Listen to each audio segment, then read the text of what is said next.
Les sophismes sont des arguments invalides conçus dans le but de tromper son interlocuteur. Malheureusement, comme il y en a beaucoup dans le débat public, il faut y être attentif et savoir comment les déconstruire efficacement. La caricature est utilisée lorsqu'on n'est pas capable de s'attaquer directement aux arguments de notre interlocuteur. Alors, on s'en prend à une version altérée, affaiblie, voire caricaturale de sa position. De cette façon, on la fait paraître ridicule sans avoir besoin de la critiquer pour vrai. L'exemple d'aujourd'hui nous vient du premier ministre de la Saskatchewan, Brad Wall, et concerne les opposants au projet d'oléoduc Énergie-Est.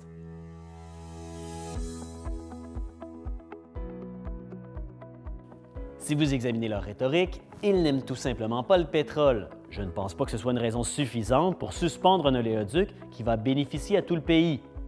Brad Wall, premier ministre de la Saskatchewan. Si les arguments des opposants à l'oléoduc se limitaient effectivement à ça, on n'aime pas le pétrole, ce serait une position faible et facile à battre. Ce sophisme vise à faire paraître notre position absurde.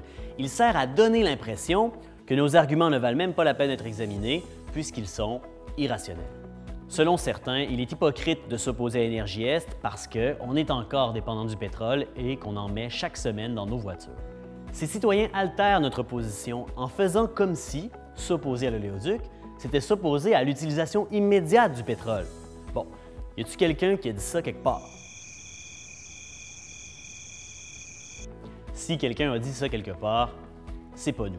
Nous, on est en faveur d'une transition la plus rapide qui soit vers les énergies vertes et on considère que le projet d'oléoduc de TransCanada est incompatible avec cet objectif. Alors, M. Wall, si on s'oppose à l'oléoduc, c'est pas simplement parce qu'on n'aime pas le pétrole. C'est parce que le pétrole des sables bitumineux engendre environ 2 fois plus de gaz à effet de serre que le pétrole conventionnel. C'est parce que plus de 750 incidents reliés à des pipelines ont eu lieu au Canada depuis 2008. C'est aussi parce qu'on sait que la ressource qui sera la plus précieuse dans le futur, ce n'est pas le pétrole, mais l'eau.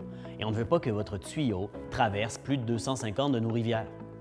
Mais, M. Wall, êtes-vous capable de répondre quelque chose à ça? Caricature démolie.